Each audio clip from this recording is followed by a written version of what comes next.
Okay, let's get going. Good morning, everyone. Thank you very much for joining us this morning for our webinar, Understanding the Changes in Relation to Keeping Children Safe in Education 2021.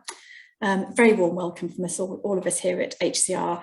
I am delighted to be joined by my colleagues Rachel Parkin and Oliver Daniels, both employment partners in the education team, and I know they'll probably be very familiar to many, if not all of you. And we were just saying actually that because we've all been in the office a lot recently, and actually being at home to do this really reminds us of last year and the number of webinars we did.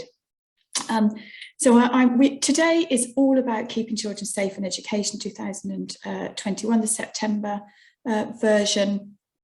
And the meeting has been set up as a Zoom meeting, which means that you're unable to speak, but please do ask questions in the Q&A. The Q&A will be visible to all. So quite often when we host these webinars, it isn't.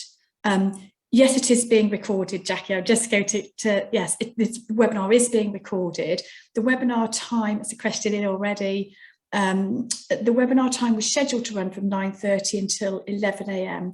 And actually we're going to finish probably about 10 minutes early, subject to a Q&A session to allow people sufficient time for the 2-minute silence at 11 o'clock this morning. So the structure of today is I'm going to start off by talking about how we've got to the latest version of KCSIE, if that makes sense. And then Rachel is going to cover parts 1 and 3. So the summary, which is very important, sometimes forgotten about, I think. Part 1, the information for all staff, and then part 3, which is the safe recruitment induction as well in part 1. And then Ollie's going to pick up part 4, and we also have a case study as part of that, and I'm going to look at parts 2 and 5. So that's about the management of safeguarding, and part 5, obviously, sexual violence, etc. After each speaker slot, I hope we have time for a couple of questions. So if you do put your questions in the Q&A, we'll try and pick them up as we go along, but there'll also be time at the end. Any questions we don't get to in advance during it or too complicated, we can always send the answers afterwards. And as I've said, we're going to finish in very good time. Jackie, thank you for your message. That's absolutely fine. It is being recorded, so you'll be able to watch it afterwards. I should also say I'm very grateful to Tom in our marketing team, who's our tech support with Amy today, who's going to help us go through the presentation. Next slide, please, Tom.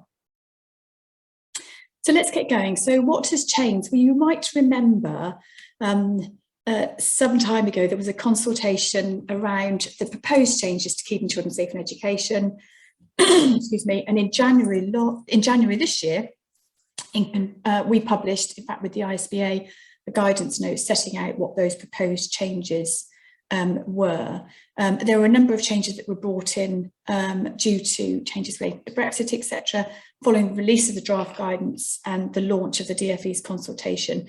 And it is the majority of those proposed changes that have now been incorporated in this September 2021 version. So some of those changes are those that were considered in the abandoned consultation last winter, for those of you who remember that, and some of those are new.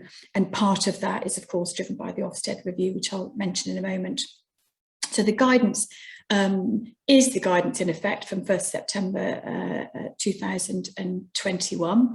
And it makes reference to various pieces of guidance that I will mention as we go along.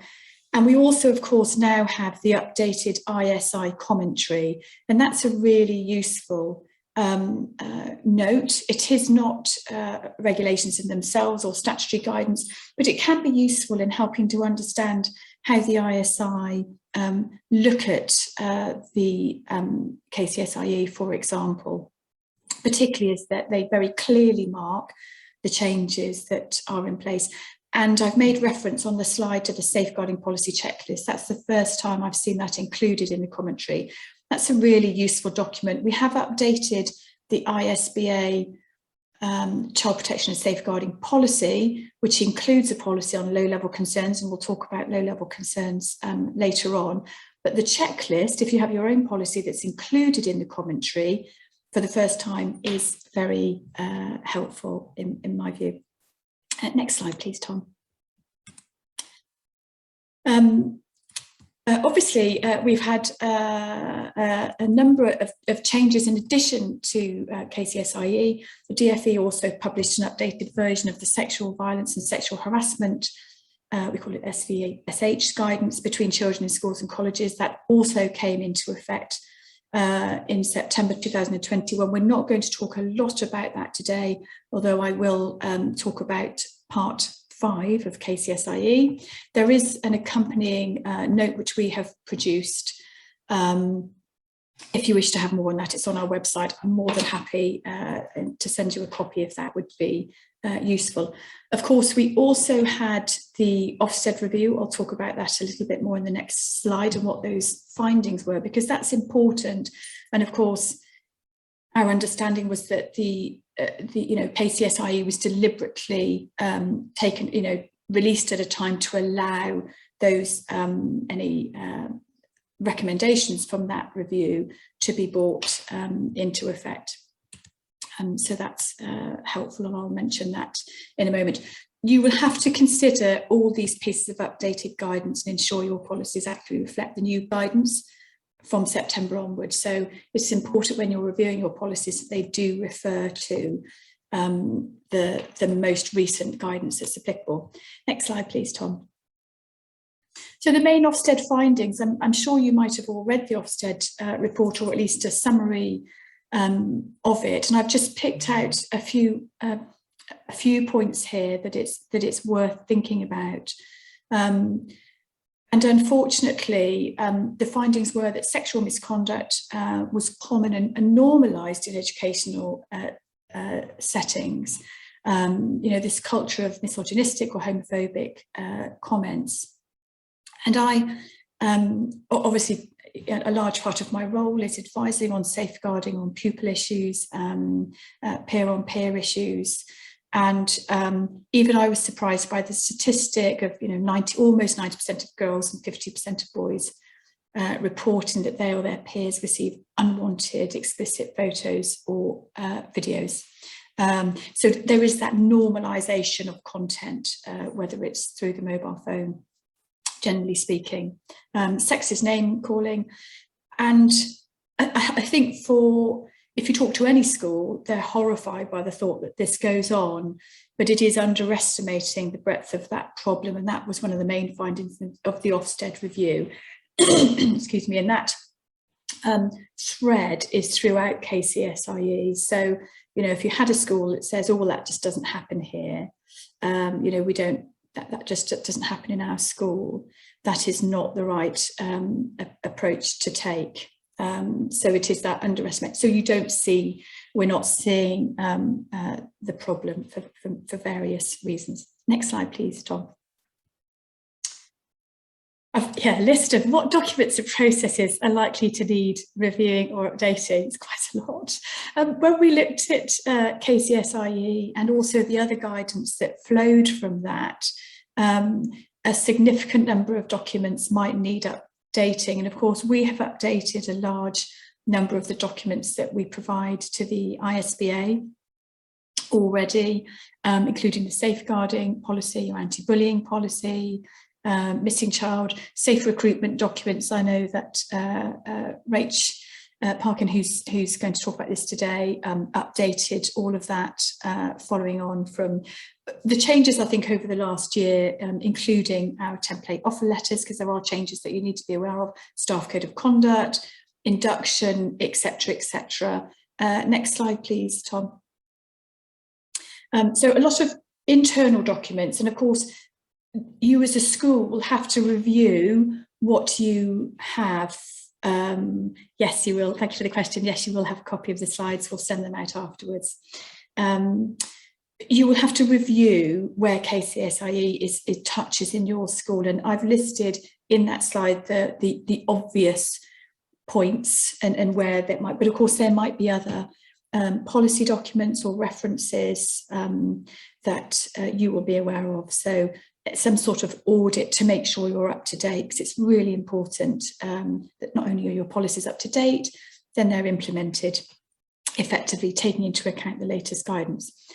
So processes, contracts that might need reviewing, updating, and I'll talk about commercial contracts when we get on to the section on management of safeguarding, which is part 2. But that, I think, is one of the key points to remember, those commercial contracts with external hirers, because there are changes there. Arrangements with external parties for activities on school site definitely are likely to need reviewing and possibly updating. Risk assessments sit alongside that, and school processes. So it's not just the policies, it's the processes that support the implementation of those policies. So that might be a quite operational impact of that. And of course, not forgetting training. And of course, I'm sure you'll have all done your training for staff, but training for governors as well on the changes, and understanding those changes is really important. I'm going to stop there, and I'm going to hand over to Rach, who's going to talk to us about the summary in part 1. Over to you, Rach. Thanks, Chrissy.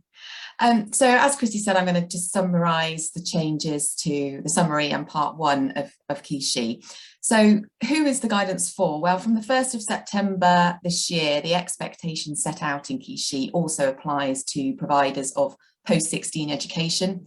So that was set out in the Education and Training Welfare of Children Act 2021. So academies and similar are now expected to look at the expectations set out in KeySheet. You might have noticed that an additional bullet point has been added to the summary to clarify that the guidance is also for senior leadership teams. And there certainly does appear to be a greater emphasis on the role of senior leadership teams and the role they play in safeguarding throughout the updated guidance. You may be aware that there's also a new condensed part 1, and that's contained at Annex A. Previously, as you know, governing bodies had to ensure staff read part 1. Leadership now have the discretion to only issue the condensed part 1 at Annex A, where you think it's appropriate for staff who don't work directly with children.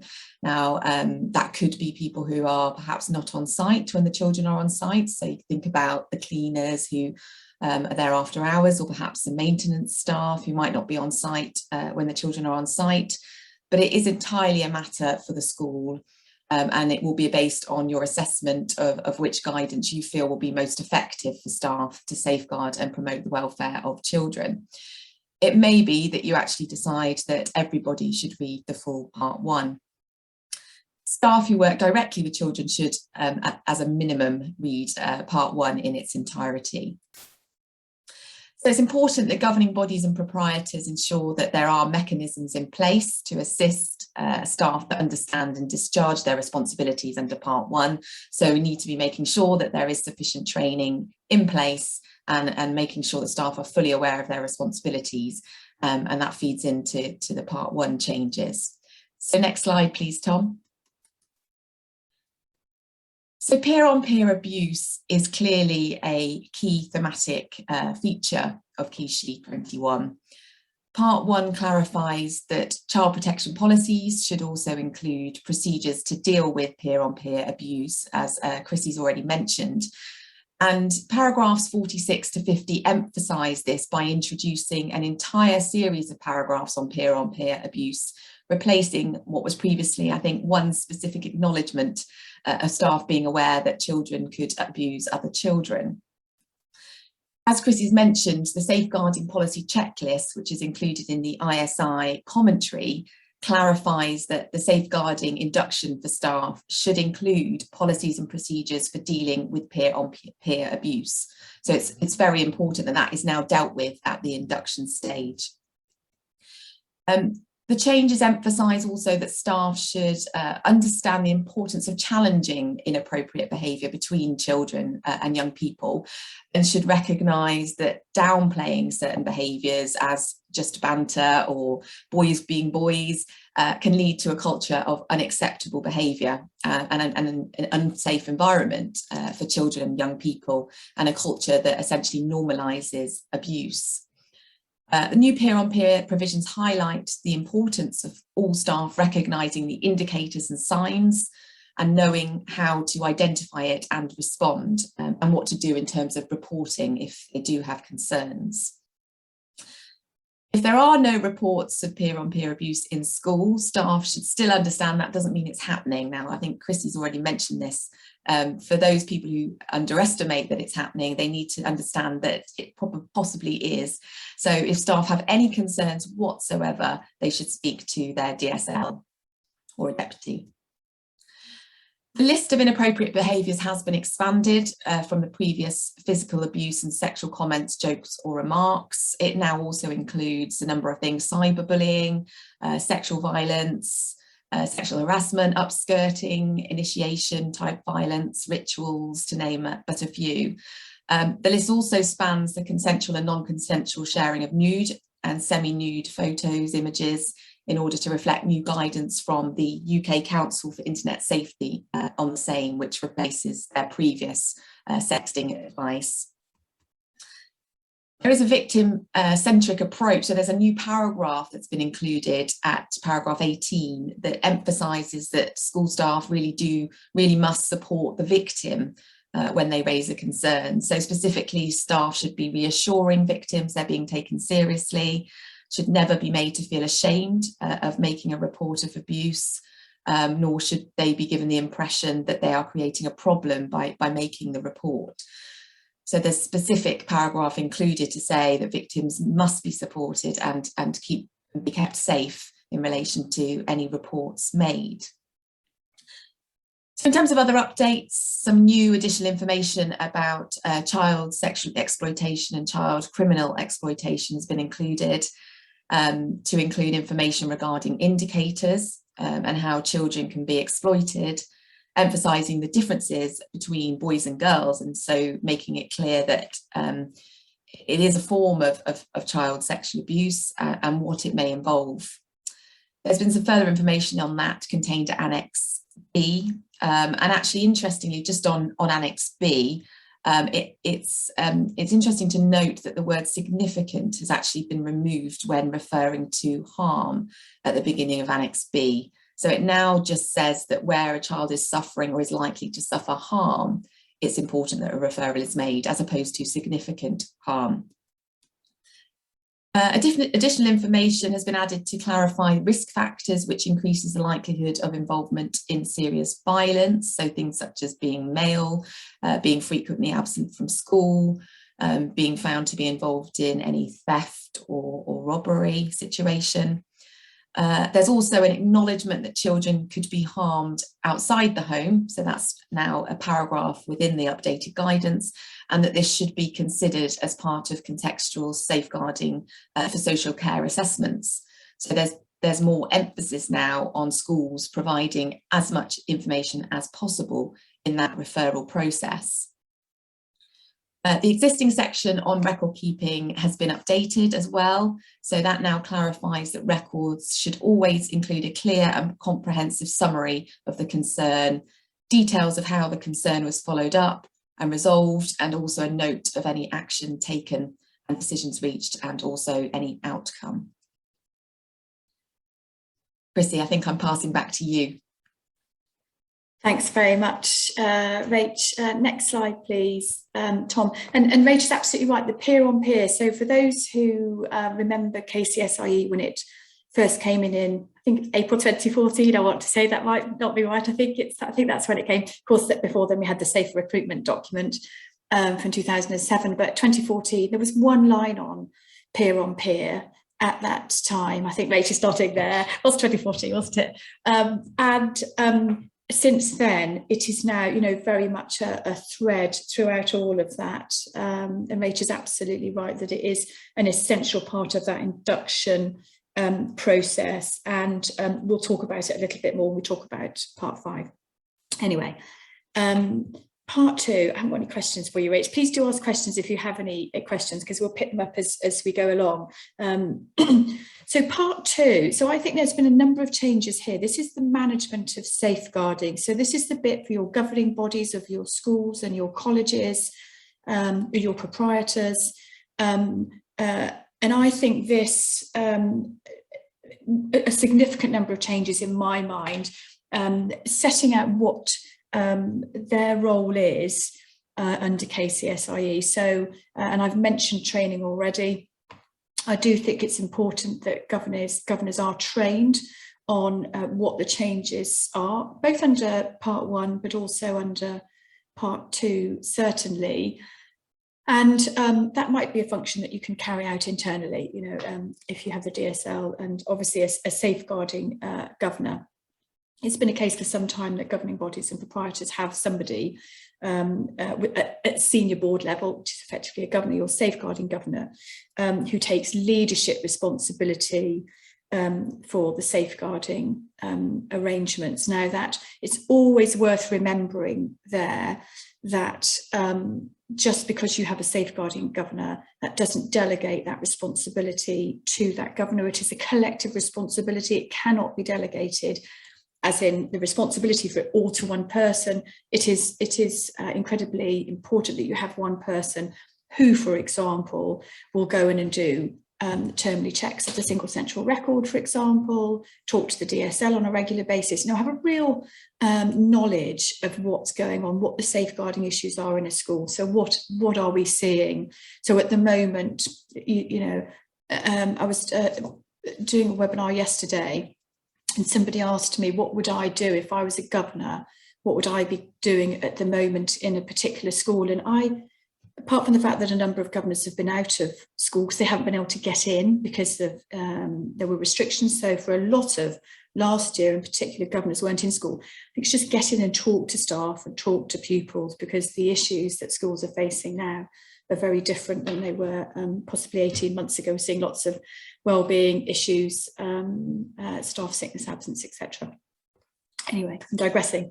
The management of safeguarding. So it's very clear within KCSIE Part 2, governing bodies and proprietors of schools and colleges have this strategic leadership responsibility for safeguarding arrangements. They must have regard to KCSIE guidance and policies and training. Of course, you'll pick that up as part of your annual review. It should be a standing item on the governing body's agenda for their full governing body meetings, a safeguarding update as to what is happening in that school or college. There's new reference, so a significant number, certainly, of schools are charities, obviously regulated by the Charity Commission. They have updated their guidance fairly recently, and there is a new reference in KCSIE to the Charity Commission guidance on safeguarding duties. So if there is some training for trustees or governing bodies, then it makes sense for that to be incorporated to look at that Charity Commission guidance as well, which is referenced for the first time here. It talks about everything you'd expect, that whole school approach to safeguarding, really being at the forefront and underpinning what the school are doing, all relevant aspects of process and policy development. And Rach has already mentioned that child-centric approach to handling concerns. That is requiring schools to have systems in place that are well promoted, easily understood and easily accessible for those children to confidently report abuse. And that's important. So well promoted, easily understood, easily accessible. So in terms of your governors, if they are going into school, talk to staff. Are they well promoted? Do particularly your support staff, do they understand what they should do, how they should raise a concern? What about children? How are they accessible? What measures does a school have in place? Very practical, you know, the sort of questions that a governor would want to ask to make sure that they can confidently report abuse. And I know that for a significant number of schools and colleges, this has been very high up on the agenda. The child-centric approach includes, obviously, that children know their concerns will be treated seriously and that they can safely express their views and give feedback. So I think that's really important. So it's in KCSIE, but it's important that as a school that actually you're able to demonstrate that you're doing that. And as I said, if you're a governor, or if you're a DSL saying to your safeguarding governor or chair of governors, what would I be looking for? Come in the school and talk to people, have a conversation, walk around, because I know some governors have not been able to do that. There's also clarification in part 2 on the right to hold and use information in relation to safeguarding. There always is a concern about data protection and safeguarding. It's very clear within KCSIE that sharing that information with appropriate authorities is important in tackling all forms of abuse and neglect and in promoting children's welfare, their educational outcomes. And Rachel's already talked about contextual safeguarding, and we'll talk a little bit about that in a moment. Next slide, please, Tom. I'm going to mention online safety because there, again, for the management of safeguarding, there are new paragraphs added within part 2 on the importance of online safety training for staff, the requirement to ensure children are taught about safeguarding, including online safety. And there are links in KCSIE to the other useful DfE guidance that includes all sorts, whether it's bullying, behaviour in schools, mental health, all sorts. So there are a number of links there that should supplement that training. So the extension of the safeguarding training, which Rach has talked about, it's very clear that includes that online. I think that's come out of the Ofsted review. As a governor, the sort of, and it's always difficult, isn't it? If you're thinking about management of safeguarding, that's the governing body and proprietary responsibility. How do I evidence? How do I know the right questions to ask? Well, it's asking about, how is it integrated? How do we consider this as part of the whole school safeguarding approach? If you're a DSL, that will form an integral part of what you do. You'd include it in curriculum planning to ensure that both the children and the staff are taught about safeguarding. There's also new sections in part 2 about online safety. This was previously located in Annex C. It's a bit unusual when you're doing your updating of your policies. The annex the annex numbers have changed. So just be mindful of that, because we've got this new Annex A, which is the condensed part 1. So if you refer to annexes in your current policy, you'll need to check that they now correspond with the correct annex in the 2021 version. Part 2 of KCSIE now sets out substantial guidance about remote learning, filters, monitoring, cybercrime, restricting school. What is your policy on mobile devices? That should be in your child protection policy. I think this was one of the things that came out of the Ofsted review. There is concern that, or an acknowledgement of the fact that children have unlimited and unrestricted access to the internet, which might facilitate abuse in schools. And so it is now clear and emphasised within part 2 that the policy on mobile and smart technology, so how you use those devices, should be reflected in the child protection policy. For those of you that remember that when mobile phones first came out, we didn't want them in schools, and then they were a learning tool. And now it's about how do we make sure that children are safe, even if, because we want them to embrace the technology, but we need to keep them safe at the same time.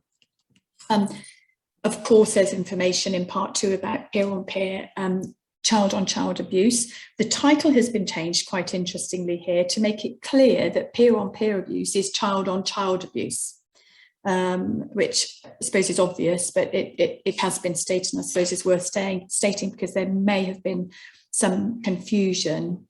The child protection policy must reflect the whole school approach to peer-on-peer abuse, and it has to acknowledge that the school recognises that even if there are no reported cases of peer-on-peer abuse, as Rachel's already mentioned, such abuse may still be taking place and is just not being reported. And that was a real thread that came out. Do you remember I talked about the Ofsted review at the outset?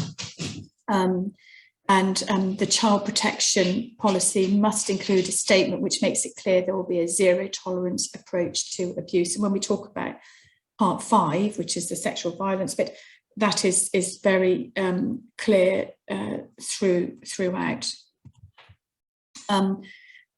Finally, before I hand back to Rach for the section on part 3, safer recruitment, one of the most important additions, I think, is this non-school activities on school premises. So this is a brand new section. It wasn't included in the previous KCSIE. And I think is actually really helpful. So there was always this concern about if we, and of course lots of schools or colleges haven't had any commercial lettings over the past 18 months because of the pandemic, but that is now picked up. And there's always been this, well, who's responsible for safeguarding? Is it our child protection policy? Do we need to see their child protection policy? What does the hirer agreement or the letting agreement need to say in this regard? Do I need to see their safeguarding policy, etc., etc.? So really helpful. It's paragraphs 155 to 156 of KCSIE. I've got it in front of me just in case I'm asked about it. And effectively it says that it confirms, which I think is really helpful, that where there is an activity that's under the supervision of the school, so where the governing body, proprietors, or it could be the bursar usually that hires it out to organisations to run extracurricular activities, where those are organised by the school and they're school-led, then the school safeguarding policy will apply. So where it's under the supervision of the school safeguarding policy will apply.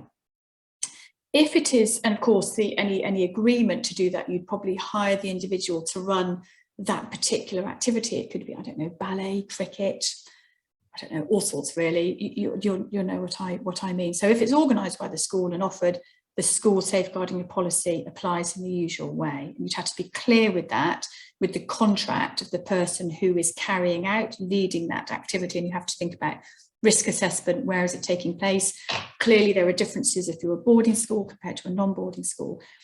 KCSIE is now clear that if that activity, a non-school activity, is organised by a third party, and this could be at a college as well, so you, and there are lots of, whether it's language schools or summer camps, or it could just be, it could be, a swimming club, for example, that's you allow them to use the sports facilities, or if you've got a gym, you might hire it out for netball or something like that. If it's organised by a third party, the school governors must instead seek an assurance that the organiser has child protection policies in place. And it says that including inspecting those as needed. So, for example, you can ask, and you should be asking the question, do you have a safeguarding policy? I'd ask for a copy to see it as well, not just for them to tick a box, say, yes, I've got one. And KCSIE goes further to say that the safeguarding arrangements should be included in any lease or hire agreement as a condition of use and occupation of the premises. So it has to be included. So a number of schools have been looking at their lease or hire arrangements in order to ensure appropriate child protection procedures are in place. Because, of course, if something does go wrong, now under KCSIE, the governing body will be asked, well, why didn't you do this? This was a requirement from September 2021. But also from a reputational viewpoint, if something were to happen, of course, it's the reputation of the school that might be remembered above anything else. So that reference to safeguarding arrangements and what the conditions are should be included in the written lease or hire, which would sit alongside a risk assessment.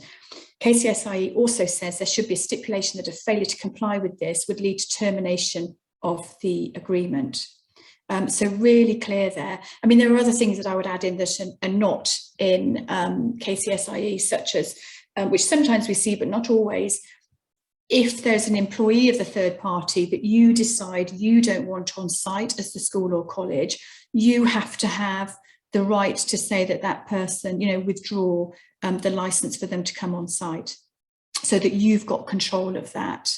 in terms of if there is a safeguarding incident, quite often the school will not know all of the details immediately. You'll often be contacted by the ladder, and so all of the details might not immediately be shared with you. So you need to have that protection if you have a responsibility for young people and you are hiring or leasing out part of your premises. So please do that if nothing else, if you're a governor here today.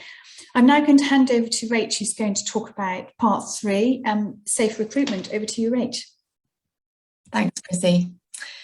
So part 3 is safer recruitment. At first glance, I must say we all thought, oh no, there's been a number of changes. It looked like there had been a number of changes to the updated guidance, but in fact, actually, the legal duties for schools contained within it have not changed at all. They're exactly the same, but it's been substantively restructured to essentially align it with a typical recruitment process. So it's in a much better order than it was before. And also to emphasise an overarching culture of vigilance, so throughout the employment relationship, rather than sole reliance on the pre-employment checks. So some aspects of the recruitment process have been suitably clarified. So although the legal duties haven't changed, they have been clarified with practical details and examples of points to note. I would recommend that you have a look at part 3 and read it in its entirety to ensure that you are compliant. In terms of key points to note from the revised part 3, well, importantly, it has clarified that it's best practice to check a candidate's birth certificate where this is available as part of pre-employment screening. The idea is that it would assist in identifying where somebody has changed their name, for example, and allow essentially some more thorough vetting. There is a new section on shortlisting, which makes it clear that shortlisted candidates should be asked to complete a self-declaration of their criminal record or provide information that would make them unsuitable to work with children, which essentially gives candidates an opportunity to discuss that disclosure at an early stage with the school before a DBS check is obtained. That actually is helpful because it clarified some inconsistency in guidance between the DBS and also the ICO. The ICO position, it was sort of previously unclear whether obtaining self-disclosure of criminal records in addition to a DBS check was considered excessive from an ICO perspective, but luckily that clarifies the position on that.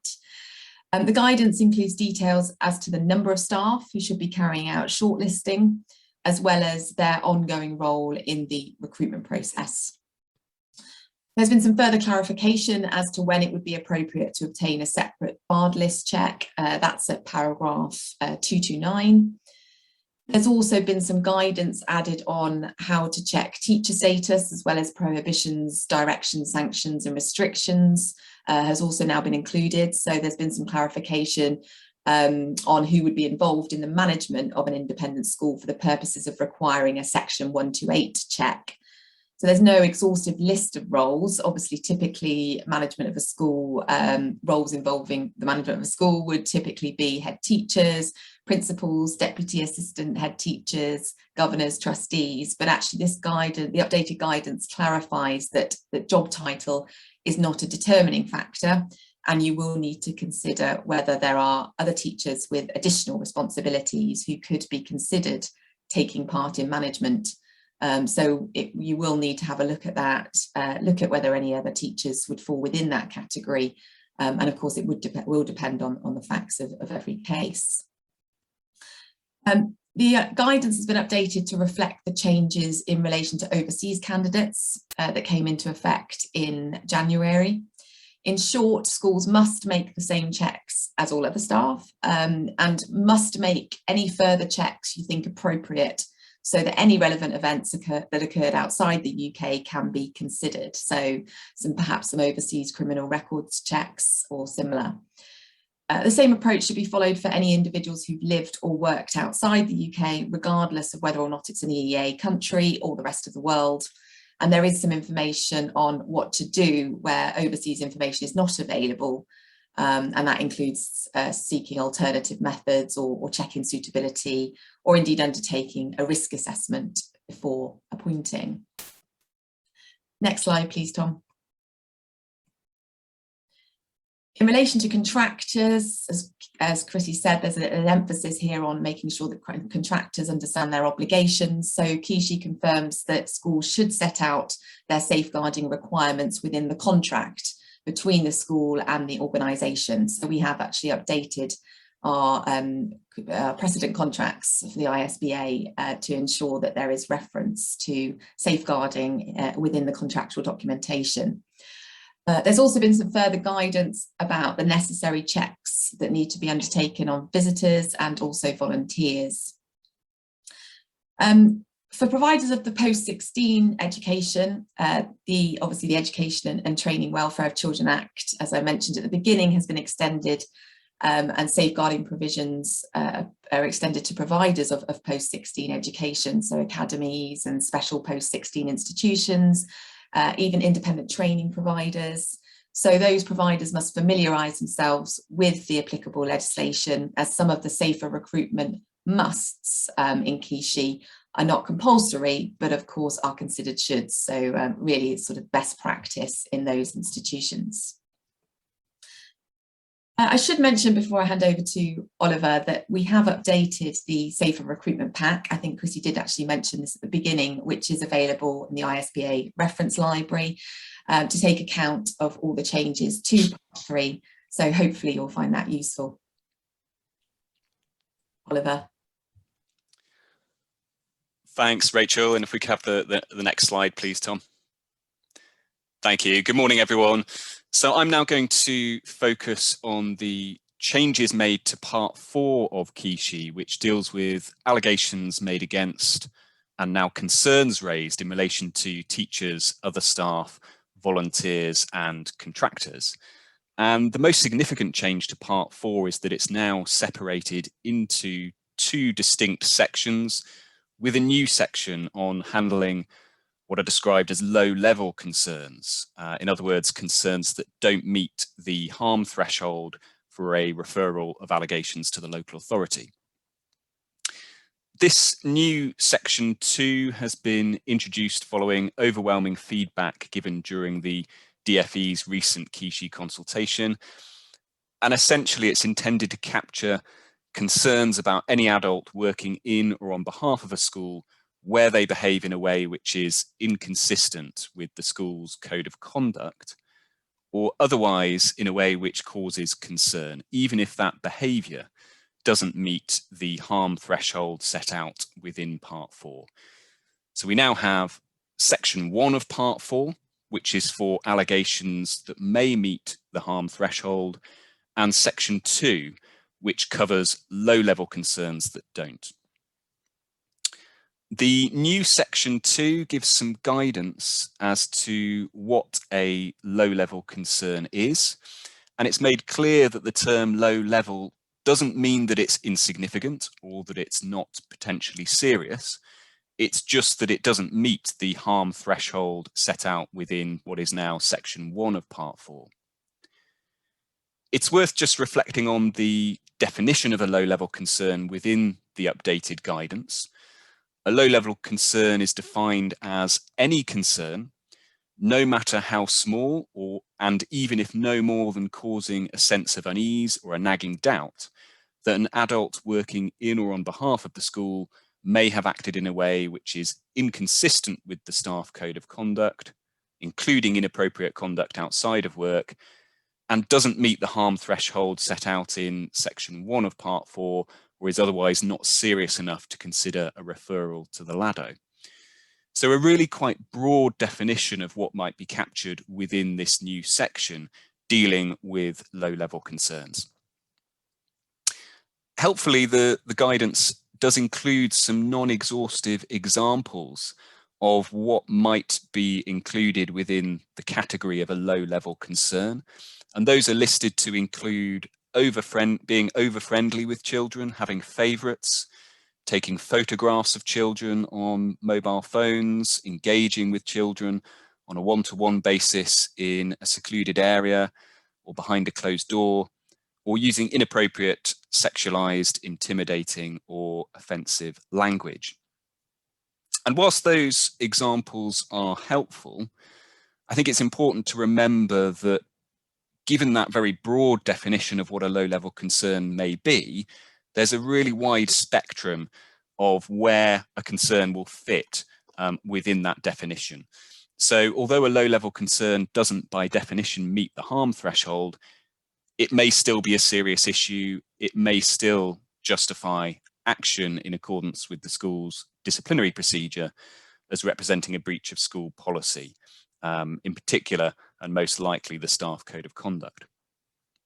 So it's important that where concerns are raised, schools go through the process of considering whether the concern meets the harm threshold, and if not, what is the appropriate procedure to follow in managing it? And it may nevertheless be a serious issue that still justifies some form of disciplinary action. Section 2 also gives some guidance on how low-level concerns should be dealt with. It notes that reports of low-level concerns should be shared responsibly, generally with the head and the DSL, and should be recorded and dealt with appropriately. They should generally be discussed with the person who has raised the concern, and unless it's inappropriate to do so or there's clear guidance not to do so, the person about whom the concern was raised, and any witnesses in order to determine what, if any, further action is warranted and to help to clarify professional boundaries. The guidance also recommends that staff should have the facility to self-report issues that might amount to low-level concerns to emphasize and encourage that culture of disclosure. One particularly interesting aspect of the new Section 2 is the guidance it gives around to what extent a low-level concern should be included within employment references. And it notes that low-level concerns should not generally be included in employment references unless they relate to issues which would normally be included within a reference. For example, issues of misconduct or poor performance, which may often be the case. However, where a low-level concern has met the threshold for a referral to the LADO and has found to be substantiated, the guidance notes that it should be included. Now, clearly, this will be a very fact-specific question depending on the nature of the concern and the circumstances.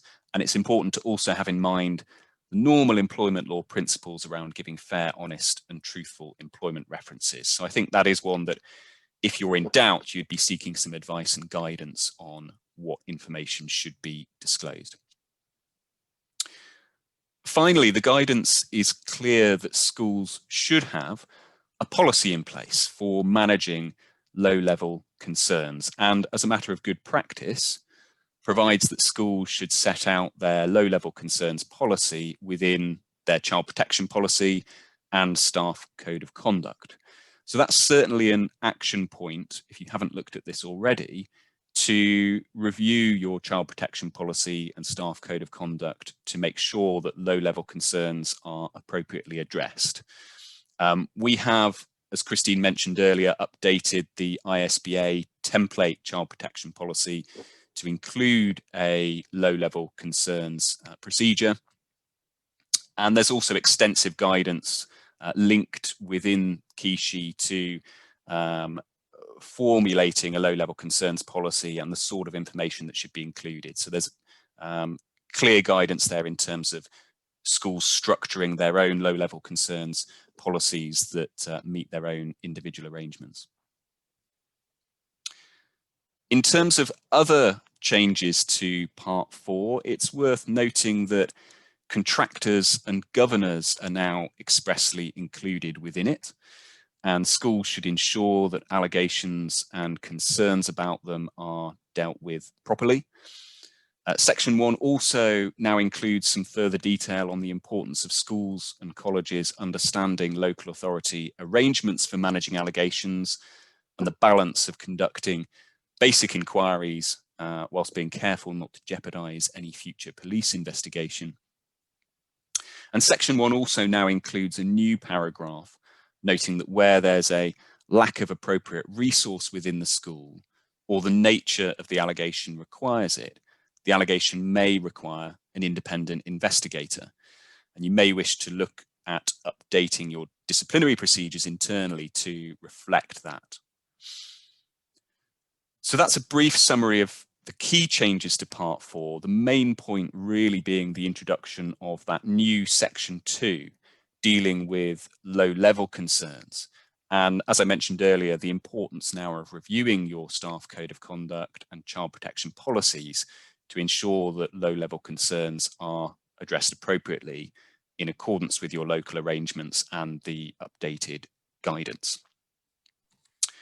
Okay, I think I'm now handing back over to Chrissy to look at Part 5. Thanks, Ollie. We've got a couple of questions that Rach and I are going to pick up on safe recruitment before we look briefly at Part 5.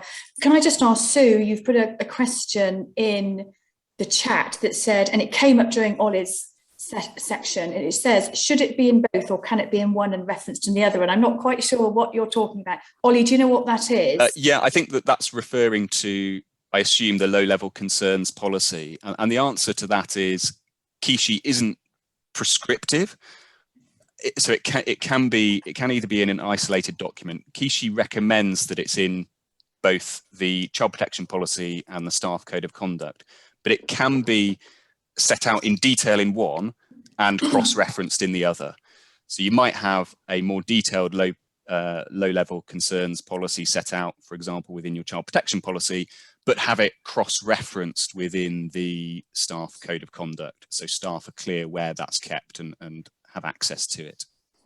Thanks, Ollie. Sue, I hope that answers your query. If not, pop it in the Q&A, come back to us on that. And as Ollie said, this is new, and we'll talk about low-level concerns in a moment as part of the case study.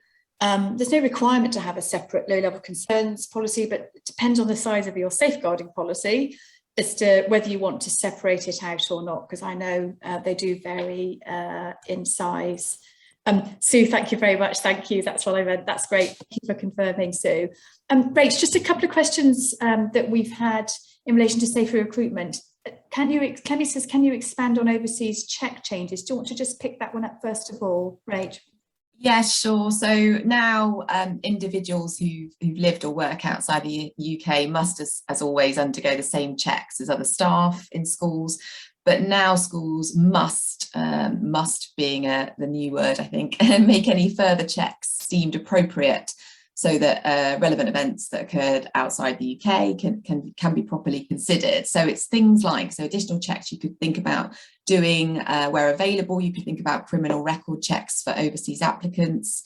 And for teaching positions, obtaining a letter via the applicant from the professional regulating authority in the country in which the applicant's worked, or countries in which the applicant has worked, confirming that they've not imposed any particular restrictions or sanctions, and they're not aware of any reason why they may be unsuitable to teach.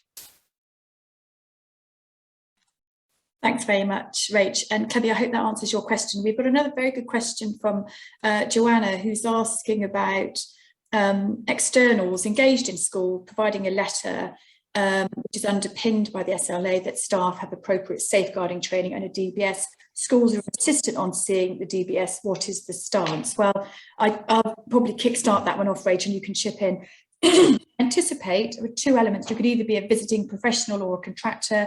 I think you're probably going to be a visiting professional in those circumstances, like a CCF instructor, a sports referee or something like that, somebody that's going in. KCSIE does not, the schools are not required to see the DBS. They're not staff. So schools may ask to see the DBS. Generally, for data protection reasons, you wouldn't want them to see it. The general rule would be with a visiting professional that actually, as long as you get written confirmation that the body have obtained that check, and that any other appropriate checks have been performed, that should be sufficient. But some schools may ask for it. And if they do, it might be sensible to look at what is required of contractors, where you'd ask for confirmation of the check, the date that it had been carried out, and the name of the specific individual. They would have to check identity on arrival. Joanna, I can see you sent in another, if you just put in another we have both examples, visiting staff and a permanent member of staff employed in school. Yes, so if they're a permanent member of staff in school, then the usual check. So the school can only check their staff. They can only carry out those checks. That's right, isn't it, Rach? Not talking. Yes, yeah. They can only check their staff. They've only got the ability to do that. And obviously, even then, the school writes down the number, and they'll have a way of, they won't hang on to those DBS checks. Data protection purposes, you only retain such data as you need. So you'd have the certificate number and the date and who carried it out.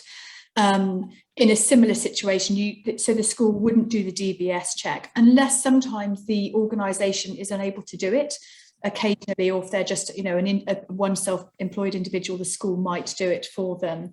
Otherwise, some sort of reassurance should be sufficient. So it's not usual for them to see, the school are not required to see that. That's not to say the school cannot ask to see it, but they wouldn't usually be required to see it. They're not required to do that by the ISI, the inspectorate that would generally inspect independent schools. What the independent schools would be looking for is they wouldn't want just a statement saying, yes, they're all checked. It's got to be more detail than that.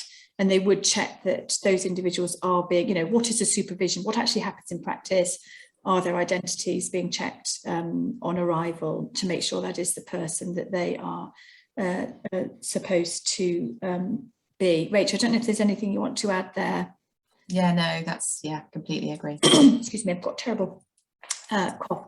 Not anything you might think. I think it is an issue, isn't it, Rachel? It does come up in schools, and we have it for other visiting professionals. Thank you, as you thought. Yes, we have it with other visiting professionals that will turn up from the health authority or something like that. And obviously you don't see, they generally have a certification that they are who they say they are, but checking that ID is really important. Right, going to move on swiftly to part 5. Thank you very much, Rach. I'm sure we'll need you for the end for more questions. Please keep your questions coming in the Q&A box. Next slide, please, Tom. I'm going to talk very, very briefly because I want to go to the case study about part 5, which is the child-on-child sexual violence and sexual harassment part of this. In my view, this has obviously been updated to remind staff that KCSIE 2021 should be read alongside the latest sexual violence and sexual harassment guidance that I mentioned at the outset, which we don't have time to do today. To my mind, this is a really important part of KCSIE, and as Rachel mentioned at the outset, understanding peer-on-peer abuse is part of that induction. And so this is a really important part of staff and school understanding what it means. It includes 4 likely scenarios that schools can consider when managing any reports of sexual violence and or sexual harassment. And of course, that is just one part of peer-on-peer abuse. Peer-on-peer abuse is much wider. This is just one aspect of that.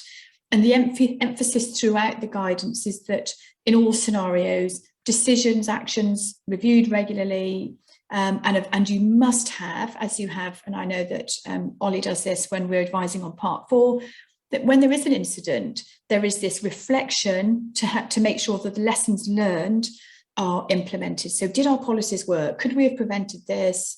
Do we need to make any changes? You need to look out for potential patterns of inappropriate behaviour. And obviously there might be wider cultural issues depending upon your particular organisation. And the 4 scenarios are quite obvious really, and you might be a mix of them. So the first is to manage the incident internally. It might be a one-off incident. So it might be an incident that you can manage internally and that's it, emphasising that we have a zero tolerance approach to abuse. The second scenario is early help. And Rachel's mentioned early help, it's in part 1. So that's where the DSL will contact the relevant authorities to seek early help. So you would manage this, usually with early help, you would do one, you'd manage it internally, but also ask for early help in my experience.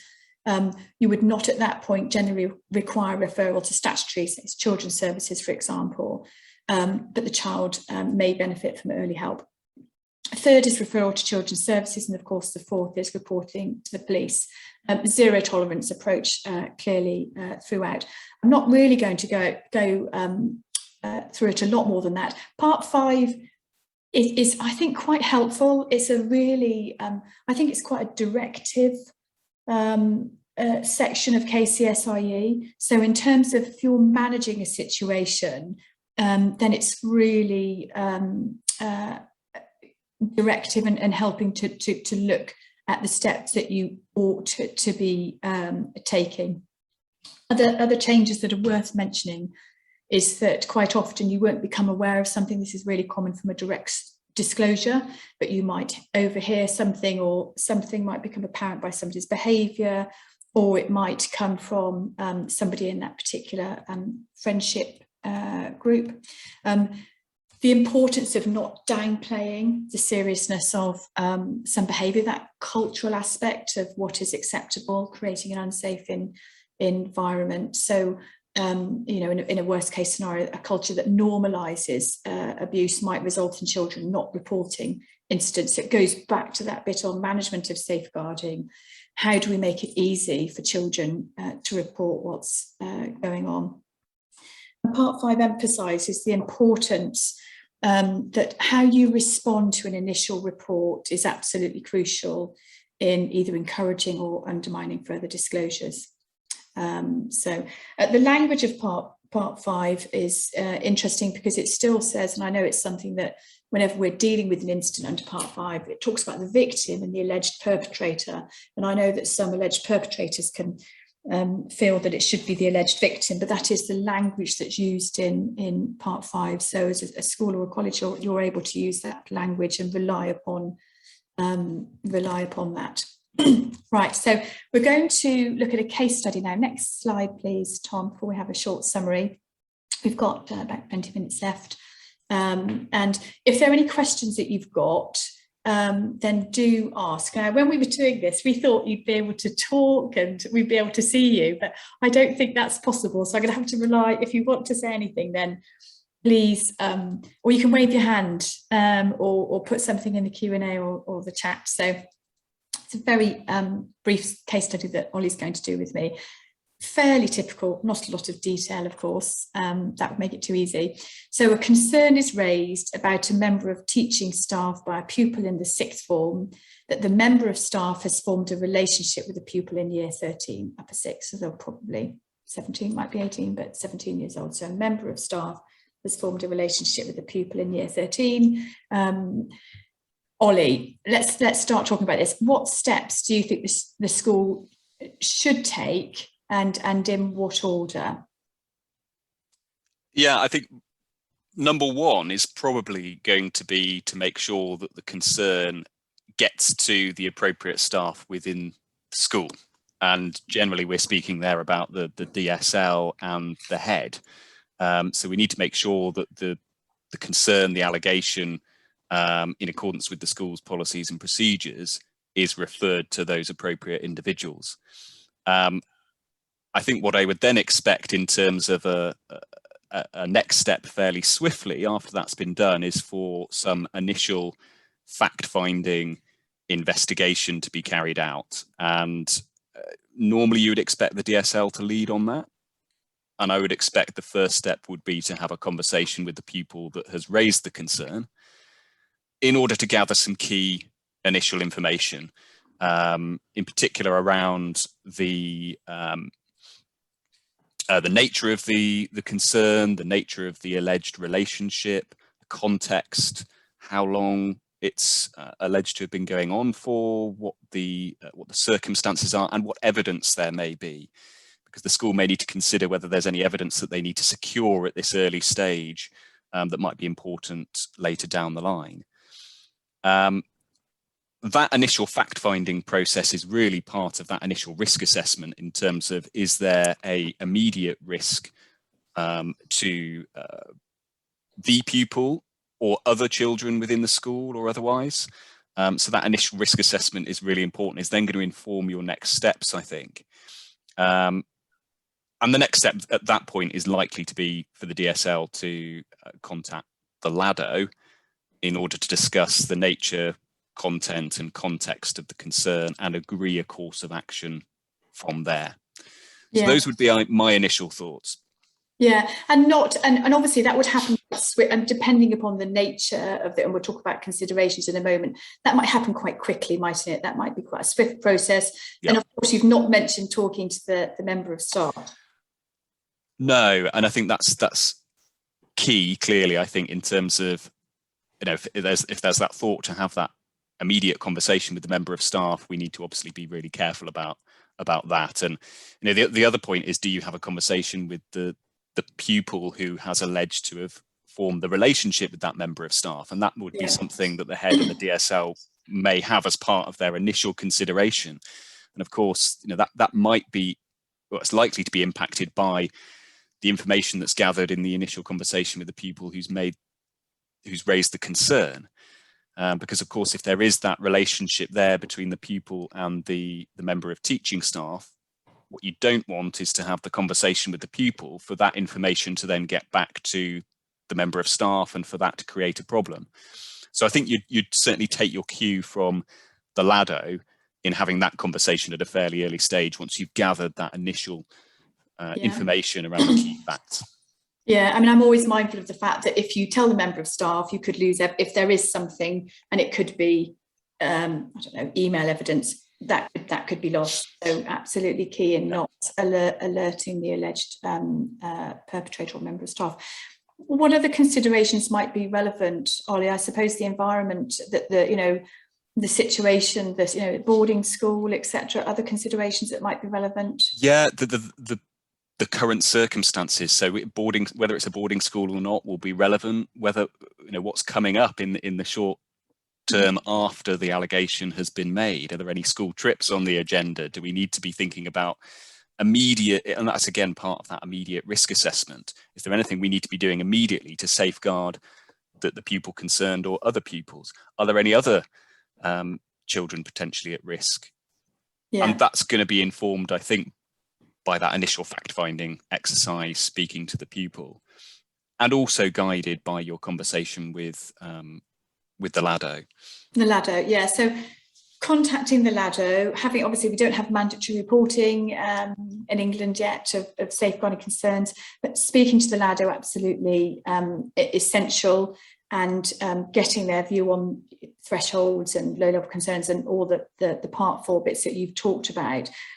What about, you've talked about risk assessment, when do we consider suspending the member of staff, or should we be considering suspending the member of staff? Where does that fit in the order of events, Ollie? Well, I think that has to be an early consideration as part of that initial risk assessment, and is something that you would continually keep under review as your processes are going forward. KISHE is clear that suspension shouldn't be an automatic response to a concern or allegation that's raised, and schools should consider all options available for before taking that step of suspending the member of staff, because as we know, that step of suspending, although it is often phrased as a neutral act, it has significant and serious ramifications for the member of staff concerned. So it shouldn't be a knee-jerk reaction. And that really reflects the position in wider employment law as well, in terms of the decision to suspend. Yeah. KISHE goes on to say that it should only be considered in cases where there's a risk of harm, or the case is so serious that it may warrant dismissal. So it does give some guidance there. And it might be justifiable here, but I think it depends again on that initial risk assessment.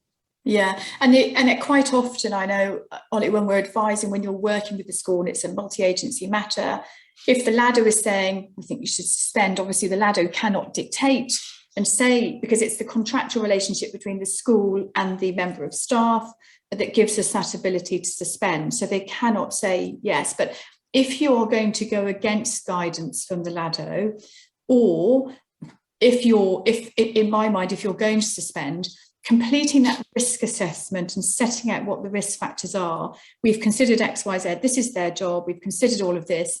and we're going to suspend and review it. Is that your view as well from an employment perspective? Absolutely, and that should be documented. So we should have that risk assessment documented so that we can back up and justify our decision making. So whether or not we go ahead with the decision to suspend, it's keeping a record of that. As you say, it's the school's decision ultimately, but you'll be looking for guidance from the LADO. Yeah. And if you're going against that guidance, you would certainly want very clear documented rationale and justification for that in the form of your risk assessment. Yeah, we've got a question from Siki. We'll come to your question in a minute. It's on the next slide about the charity commission. We'll come to that. Before we get to the next slide, should we, because we always think about who do we tell in the school? The DSL will know, the head will know. What about the governors?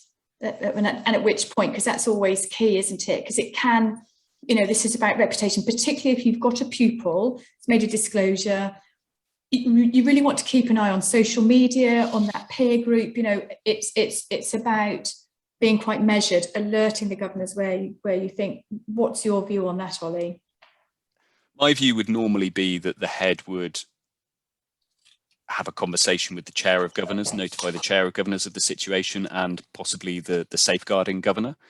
But it wouldn't, I don't think, be appropriate to communicate more widely with the governing body at this stage.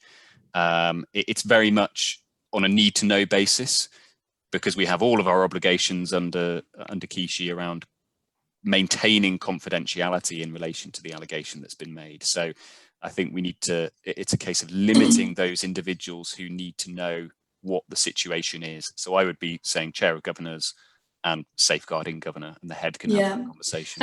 I think that's got to be right. And of course, if it is a teacher, we haven't said if it's a teaching member of staff or a support staff member, it's a teaching member of staff, there's a position of trust issue, which would be applicable here.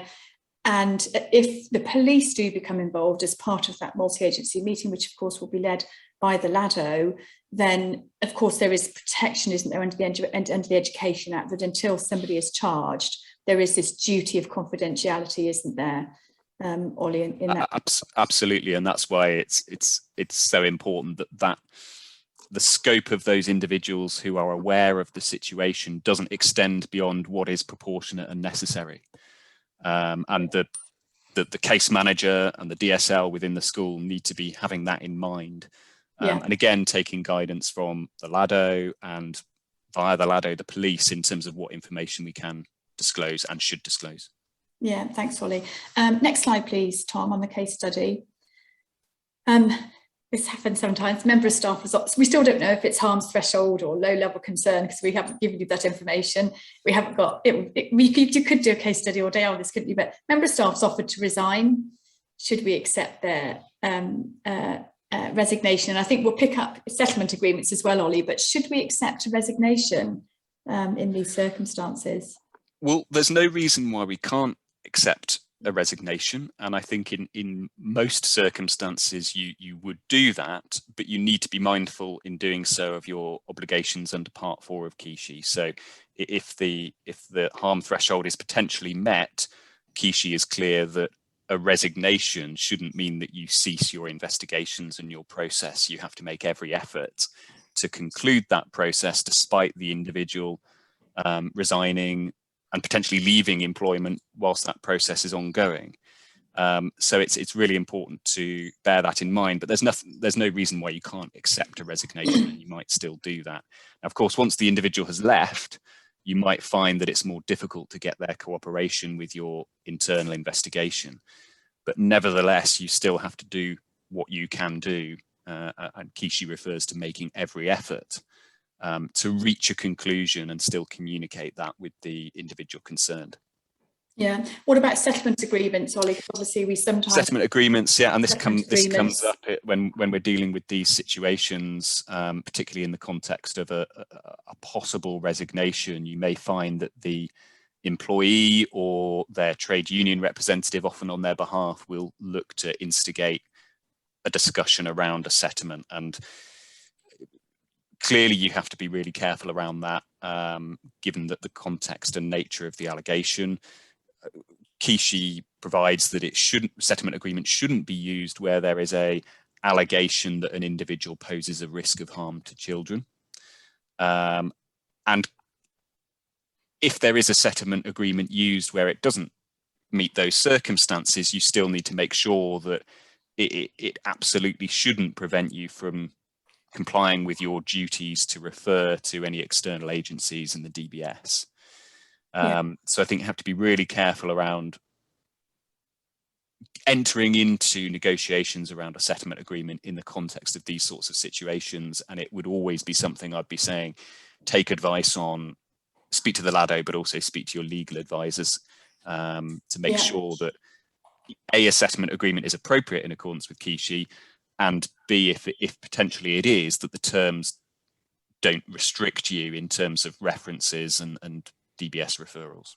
Yeah, and I think the LADO can be really useful there, can't they? Because actually they can say, well, we're not comfortable with that. So, and that can be really helpful in pushing back and getting that sort of external support on references. And often it's the references that become the real issue when you're negotiating a settlement. What do you say within the reference?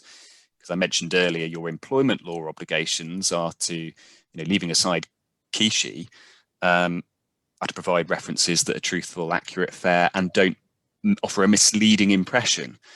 And of course, if there's a concern, if there's an allegation, and you don't refer to that, then that's arguably creating a misleading impression. So you have to be really careful around that wording. Take your guidance from the LADO and seek advice. Yeah, thank you, Ollie. We're often asked, it can be at quite an early stage actually, what do we say to staff, parents and pupils? And you've already said in relation to staff, it's only on a need to know, isn't it? So there might be members of the senior leadership team, for example, that will need to be aware, particularly if a staff member is either off sick, or has been suspended. What's the general rule there with other staff or parents, Ollie? Well, we've mentioned that the obligations that you've got under KISHE to maintain confidentiality, and you'd mentioned earlier the reporting restrictions in place under the Education Act. So we need to be limiting that group of individuals who are aware of the situation, and it's as I said before, very much on a need-to-know basis. So those limited members of staff, the head, the DSL, possibly some members of the senior leadership. Chair of governors, you might bring in someone from your internal HR function if there's a HR process to be going through, but it's all about what's proportionate, and the case manager and the DSL should be considering that throughout. Yeah, and it depends on the role, doesn't it? It depends on the role, if they've got if they're a live-in or boarding or a housemaster, that will dictate who needs to know, and obviously emphasise that confidentiality. I mean, parents, we generally wouldn't tell anything. Equally with pupils, obviously the parents of the pupil concerned, you would be at an early stage, wouldn't you, Ollie? That in terms of the disclosure itself, and you'd seek advice from the LADO and possibly the police on that. But beyond that, there wouldn't be anything unless there was something that the public domain. Yeah, and you mentioned that earlier in respect of pupils. It's monitoring that scope for gossip, social, what's going on social media, and keeping an eye on that so you can react if there is an issue there. Moving on then to external agencies, and Seekin has already flagged this in the Q&A ahead of us there. Duty to inform any external agencies. Before we get to sort of TRA, DBS, charity commission. So if the school is a charity, generally that obligation to make a serious incident report. So if there is the potential harm to a beneficiary, a pupil at the school, then you would have to report that at an early stage. So you mustn't wait until the allegation is substantiated or unsubstantiated.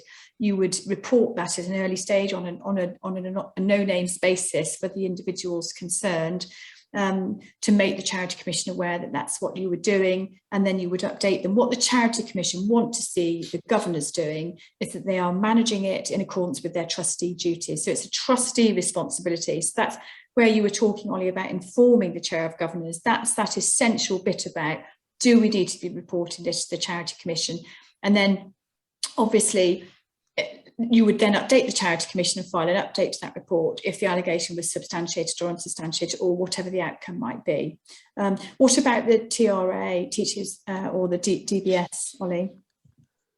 Yeah, and if the allegation is ultimately substantiated at the conclusion of the process, and the employee is dismissed or has resigned, or you otherwise cease to use their services, and we're saying that the harm threshold has been met, then there is that legal obligation to refer the matter to the DBS.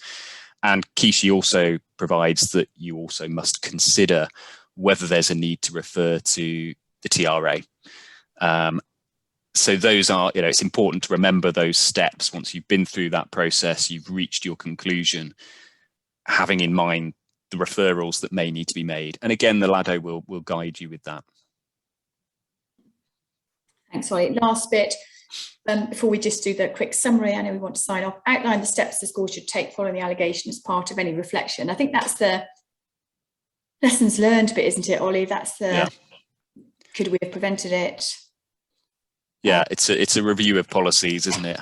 Is there anything that the school could have done differently to potentially prevent this situation, to become aware of it at an earlier stage? Are our policies working? Have they worked in this instance? And is the culture of safeguarding right within the school? Is there any issue that needs to be picked up? So it's important to have that period of reflection in any case where an allegation of this nature arises. Yeah. And obviously there might be issues within policies, but there might actually be issues, and this might particularly be relevant over the past 18 months where systems have been slightly different, that actually there might be changes needed to the operational side of what a school is doing to make sure those concerns are raised, aren't there? I think is, they're very practical. Yeah. Who does what. Thanks very much, Ollie. We're just going to whiz through the last couple of stages. Any more questions, please keep them coming in. Next slide, please. Tom, just to summarise, in terms of next steps, review your policies and procedures. We've updated the ISBA documents. I'll send this through to you. Think about training, review your non-school activities on site. Next slide, please. Tom. If you've got governors, I've put a slide on that there just so that you can pass that on to your governors, if you've got that, in terms of steps that they might be taking and evidence what you are doing, so that when it comes to inspection you can clearly set out what steps you've taken as part of the changes, and that governors understand what those changes mean for their school.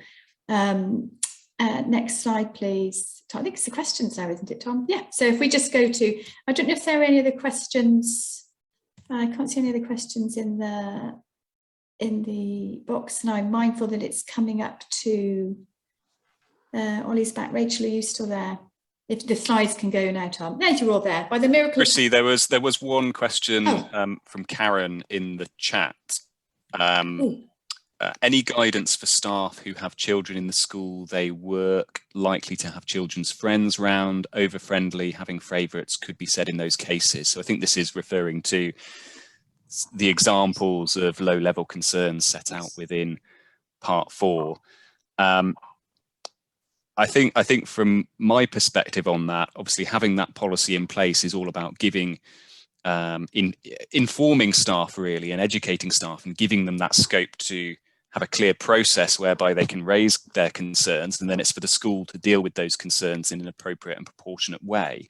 But it may be that implementing that policy, there needs to be training of staff around what a low level concern is and how that should be reported.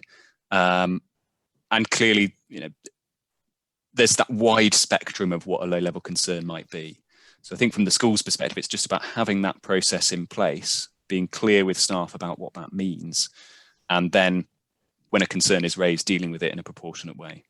It goes back to that code of conduct bit which you talked about, Rach, doesn't it? That staff have to know what the rules are, because if it might not be a harms threshold, but it could still be a breach of a policy which could lead to disciplinary action at possibly the highest level. That's it, isn't it, Rach, from your perspective? Exactly. It's just about educating staff so that they know and are fully aware of their responsibilities in relation to safeguarding and any concerns.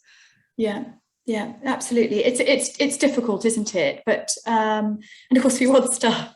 We acknowledge that obviously there is quite often a crossover between parents and staff. We see that in the WhatsApp groups. Yeah. But it is about knowing those professional boundaries, and so tying it all up, that staff code of conduct, the induction, everything Rachel was talking about, is really important, and making sure that they understand that, and implementing the low level concerns policy, which Ollie has emphasised, is really important. Right, it's 5:02. I said we'll finish slightly early, and we will. So I want to say thank you very much to everyone for coming along today. Thank you very much from all of us, from Rachel, Ollie, and Tom and Amy, who've been our background support. You can't see them, but they are there and absolutely essential. Thanks for your questions. If you have any follow-up questions, do get in touch. It's good to see so many familiar names in the attendee list. Our next event is next Wednesday, the 17th. It's a webinar that's being run by Rachel and Ollie on absence management. It will be fantastic. So if you want to sign up for that, it's free to come along. Please do. Thank you very much. Once again, we'll be at the ISBA conference in November, just in case you are there. In the meantime, thank you very much for coming along today. Best wishes, and we look forward to seeing you soon. Thank you.